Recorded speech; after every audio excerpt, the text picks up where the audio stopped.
is about like a 30-second delay. Okay. So if I don't usually get comments or anything, but if we do have any questions, I will let you know. But Right. it looks like we are live. I am Leah Horton, anti-diet health coach and creator of this group. And today I am joined by Kristine. Kristine, would you like to introduce yourself? My name is Kristine. I live in the Pacific Northwest like Leah, although we've never actually met face to face. I've known her online for several years and just decided to finally take a plunge and try out her program that I've seen her consistently posting about for a while now. Yeah, so you just wrapped up the Becoming an Intuitive Eater group, and we were just chatting about this before we hit live, that was kind of like the beta test round for doing a group program, and we have our next group kicking off next week, August 23rd. So there are still a couple spots available in that if anybody is interested. But why don't you go ahead and just tell us a little bit about like what you were struggling with in your relationship with food kind of before we started working together. Yeah. So, I mean, if I think about it, I've probably been struggling with food most of my life, but what had really hit me was in the wonderful year of 2020 when the pandemic hit. Like a lot of other people, I kind of gotten out of control with my food and using it as a way to substitute for feeling good about something in life and dealing with stress. And I just was I've always had a sweet tooth. So I had a lot of sugar cravings, like sweetness is my jam. And I just felt like food was kind of controlling me. And I had tried quite a few different things over time to try to get that into check. And through Leah had seen her posting about the intuitive eating book, which she probably has the title of the exact book. But I had read that on my own and was kind of just like dipping my toe into that and trying to understand how that could possibly work realistically. And I thought I could use a little extra help. So this group kind of came around at the perfect time for me because I had been trying some of those things on my own, but wasn't sure really where to start because it's kind of a lot of information at once. So it just kind of was great timing for me. Yeah, it's like almost 400-page book, and like a lot of it isn't even about like the how to like actually implement this stuff. You know, a lot of it's just like history and the science behind it. All the research. And it was like, do I start with step one and should I wait until I get that before I keep reading, or should I maybe read the whole book? So I was kind of doing some things, but reading the whole book, and I mean, yeah, it wasn't completely confusing, but I just felt a little bit overwhelmed because it was completely reshaping the way that I have thought about food or my relationship with food, which it's hard to undo, 30 plus years of having issues. So yeah, well, and I think that your story is so common, especially coming out of the pandemic, and you work in the healthcare field, you're an essential worker, so you're dealing with all of that added stress, and stress eating and cravings were, that's everybody was turning to food. And, a lot of that's just, it's what we've been taught, it's what we've been trained into. And it's like the only thing we literally have the capacity to do, because when you are tapped out, you don't have like time to like sit down and process your emotions and feelings, right? And I think as a healthcare worker, a lot of us we're just so stressed, but you have to keep going. So you just kind of shove it down and try to keep on going, but then you don't realize these other habits that you're picking up to kind of deal with that, because you're not dealing with it. Basically, you're not dealing with the stress. Yeah. I remember one of the things that, like, I think in our initial conversation was, always like thinking about like all the snacking and stuff, like while you're working, right? And like just being tempted all the time, and like how much like mental space it took up in your brain, the negotiating and then feeling guilty about it. Yeah. I was doing a lot of like calorie counting type stuff, logging every single thing I ate, which was kind of just, I think looking back was stressing me out more. I mean, it is good to kind of get some data and realize where you're eating and how much you're eating just to get an idea. But then I was doing a lot of negotiating, like, okay, well, I'm hungry now in the morning. If I have this snack, then maybe I can give up something later. And it was constantly like this balancing act of trying to feel good about what I was doing. And it wasn't coming out that way at all. Mhm. Yeah. So tell us what it's like for you now after having spent the last few months learning how to really embrace intuitive eating. So I would say my biggest change, and the one that I'm actually most surprised of, is getting a handle on my sugar cravings. No matter what program I have done in the past, that has always been an issue, and always felt like a downfall, because once I opened that floodgate of allowing myself to have something sweet, I felt like, well, I've already opened that, so I might as well go crazy now, and I'll just start over tomorrow or next week or whatever, right? So I really did not think that that would ever change. I coming in was pretty skeptical. I didn't think that allowing myself to eat, follow my feelings basically, and eat what I felt like I needed to eat. I'm like, well, I'm just going to eat junk all the time and love it, but hate it, hate myself for it. But once I realized I got over the thing of that food was not banned, it wasn't bad, it wasn't good, that my brain like let go of this weird thing of rewarding myself or punishing myself with food. And it's just become part of the balance where I can eat some of it, I could leave it. Whereas before, if I was ever offered something, I felt like I had to do it now. Like this is my last time. Like, I don't know why I think the last time, but I thought this will be the last time I ever get to eat this. I better make it worth it. That's not true. You can get this food whenever you want, pretty much. And just, I don't know, it's just really like a huge weight's been kind of lifted off of my shoulders of not feeling like I'm owned by food, basically. I felt like I had no control. I mean, I'm not a drinker, a smoker, anything like that. But if I would say that there was one like drug or addiction that I had, it was definitely sugar. Mhm. And it sounds like the key for you in this was that unconditional permission piece of like Yeah. getting rid of the rules around it. Yeah, because I knew when I was doing it, I was either permitting myself because I felt like I had earned it in some way, or I was being bad and I was breaking the rules, and no one, maybe I got the house to myself and no one's here and I could just go crazy. And because if no one sees it, it didn't happen. But yeah, it had a lot to do with the food rules that have been ingrained in my brain for a very long time, since I was probably 10. Mm-hmm. What would you say are some of like the biggest aha moments or takeaways from our time together? Um, oh, I wish I had it with me, but you had given us the paradigms Mm, at the beginning, and one of them said, I'm probably going to get this wrong, but one of them said that um, when we do something, even if it's bad to ourselves, it's because we're trying to do something good for ourselves. I yeah, don't know if I got that right. there's a positive intention Yeah, in everything that we do, right? And right. so like even like the emotional eating that we like are so good at beating ourselves up for, positive intention is that your body's just looking for something to comfort you, to make you feel good, to get that, serotonin hit. And it's like literally the easiest thing for it to try and get you to do. And it's like, how can you be mad at yourself or your body for doing that when you know that like everything is just there is that positive intention in literally everything that we do. Right. And it just makes you think, what is it that I'm missing that I maybe need to address? Or maybe I Mhm. should look at it. I think that I'm just a person that's good at shoving feelings down, um, and not dealing with them and thinking I'm the strong person. But those things sneak out. And I didn't realize that's how they were sneaking out.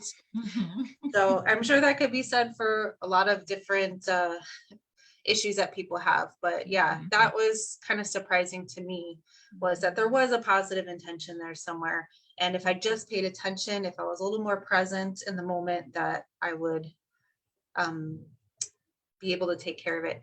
The other, I don't know if it was an aha moment, but a really big thing, what lesson for me was learning your fullness. Um, Learning when you're full and when you're actually hungry. And I felt like I was always hungry. So it's not that I never felt hungry. That wasn't my issue. It was knowing when to stop, when to be satisfied when I was full.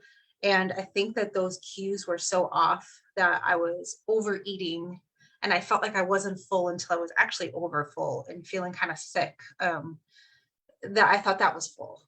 Mhm. So that, I think, played a huge role Yeah. in this whole process. Well, and part of that for you, if I remember correctly, was like, especially like eating at work, like not having like the time to like really like sit and focus on food and like actually like even the, hey, I should like check in with myself and see how I'm doing, and slowing down and really, honoring that meal time, because we're just so like on the go so much. Like so much of this is just in our culture, in our society, right? Even like as you're talking about, like, I've got to be strong and not show emotions. It's like that's this badge of honor that we have in our society. And it's like we part of this work is you just literally have to start questioning everything, everything that you've been taught and trained into, which is requires definitely a like different kind of mindset approach to it.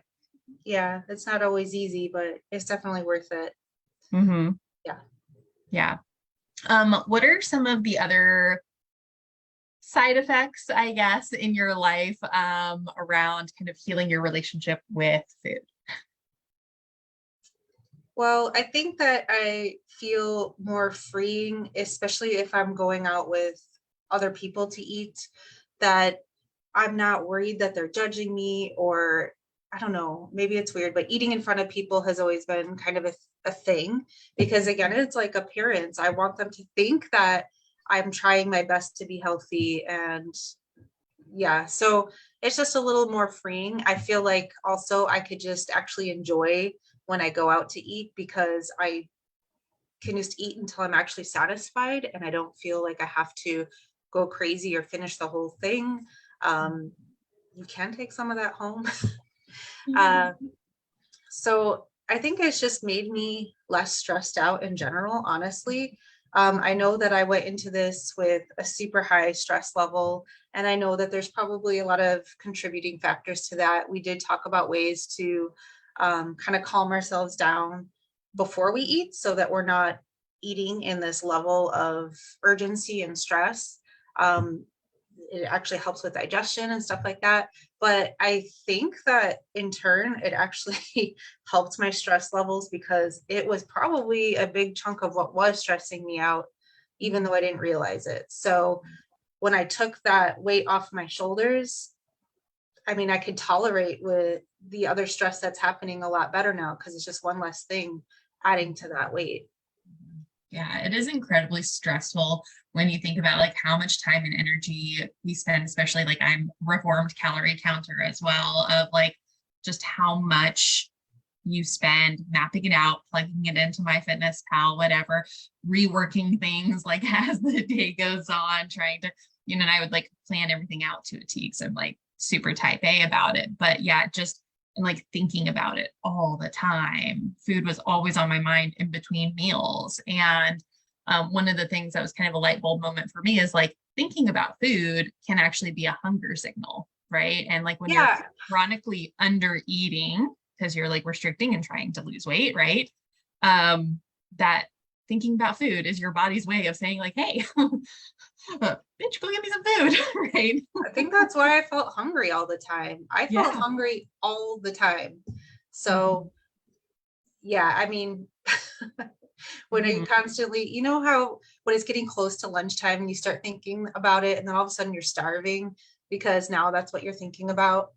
So I Mhm. was probably just obsessing so much that, and then I wasn't even enjoying what I was eating, because I was constantly worried that it was too much, not the right thing, or eating something that just wasn't really satisfying what I wanted at the time, Mhm. but looked good on on the macros or my fitness Mhm. pal. And really just having to, if you ever wrote down everything that you ever did all day long, it's very tedious. So every time you eat, to stop and think and have to put something in your phone, and we're already constantly on our phones, it just, it was not a fun time. So Mhm. that was kind of a big stress reliever too. Mhm. Yeah. Well, and I think like also on this idea of like satiety and like we also played around with it, adding some more protein in for you in the Yes. mornings to help, hold you over. And that kind of helped with not being as hungry later in the day as well. And it's just like such simple little shifts that we can make that really do have a domino effect of like, oh, these little things add up to now I have less stress. Now I'm thinking about food less. Now I have a little bit more energy. Now I'm like not emotionally eating as much. It's like, whoa. And it doesn't have to be this big change. I think a lot of people get hung up on, oh, if I'm going to kick my cravings or whatever, I have to like completely overhaul my diet. I have to, cut everything out, like take these really extreme measures. But the reality is that these little shifts can really lead up to Yeah, I didn't big make results. huge differences. But like you said, I already knew that adding protein always helps me feel full for longer. And a huge part of, I think, my overeating was that I was like by the time I ate, I was so hangry that I'm just like eating so fast and so much, or eating while I'm preparing what I'm going to eat, that it just ended up being overeating. And this bad balance of being super hungry, overeating, and then just feeling gross about myself. Mm-hmm. Yeah. Yeah. And like for me, if I get to that hangry state, I don't care as much about what I'm eating. Right. It's just like, give me whatever I can get my hands on. As Yeah. soon as you walk in the house from work, it's like straight to the pantry and whatever is accessible is going down. That's right. So yeah. um, cool. So who would you recommend this type of work or intuitive eating in general to? That's kind of a tricky question, because I think that in our group that we had so many different types of people that I didn't feel like anyone had the exact same problem that I did. And it was kind of neat to hear from different points of view of maybe someone that could eat more, where here I was struggling with trying to eat less. And I just think that if you struggle with any kind of emotional ties to what you're eating, or if what you're eating is dictating how you feel about yourself, I think that this is a good program. I don't think that you necessarily have to have the same problems that I do, because we had a group of 4 or 5 people. Fine. Yeah, Yeah, fine. on and on. We weren't always there, but everybody had totally different issues, and different things that they felt about food and how that affected them. So it's weird to see like the society that we grew up in, how we are treated for our bodies and what we are told that we need to do as far as food goes. And by the way, that has changed so much from um, I'm in my 40s. So when I was younger, it was all about low fat, right? Everything was low fat. And as long as you ate something low fat, you were fine. And then it turned into carbs. And I mean, it's changed so many times. And there's never been a definite thing in science of this is what is good to eat and this is not. Like, it's constantly changing. So we try to keep up with all of those rules, and it's just too much. Mhm. Yeah. Yeah. I think that's an excellent point. There is no one size fits all approach, right? And what we're being told is like good or bad or like right or wrong is changing all the time, or it changes depending on who you ask, right? And I also think a lot about like the beauty ideal changes a lot too, right? Of like we're all trying to like basically everybody that has food issues, it boils down to like, a weight issue and wanting to change our body. And like you think about, way back when like Twiggy was the ideal, like the stick thin models. And then we We get can into stay in this era of big butts, okay? yeah, I have waited a exactly. long time for my time. So let's pause it here. Yep, But exactly. yeah, But it's I mean, completely changed. you can never win, right? And so breaking up with even like playing that game and trying to win at it. And I think that's kind of the key to this, and like really just learning to trust what your body needs and use that as the barometer instead of somebody else's made up rules. Definitely. Even well, the most well, beautiful women in the world that are so famous, they'll still find things. They're too skinny or they're too this or too that. They'll mhm, never be perfect enough for anyone. So mhm. yeah, Yeah. And of course, all of the images that we see are like heavily makeuped and airbrushed and, photoshopped. And so even it's crazy. those celebrities don't look like themselves. Sometimes it's pretty amazing how that works. So cool. Anything else that you feel like people should know or that you want to share about your experience? I think that you do a very good job at asking the right questions and making me think, and then you don't let it go there. Like you ask a question, I answer it. You don't just let it go. You dive deeper and deeper and deeper. And till basically I'm now saying something that I'm like, darn it, you got me there. Like it basically breaks down a lot of the excuses that we have in our head or the reasons behind things um, that maybe we perceive as truths, and there's different ways to look at it. So um, yeah, I just think that you do a really great job at asking those questions and making us find out for ourselves what's going on. And the answer obviously was always in there, but I wasn't thinking that way. Yeah, So yeah. cool. Well, thank you so much, Christine. I appreciate you popping in today. Yeah, thanks for having me.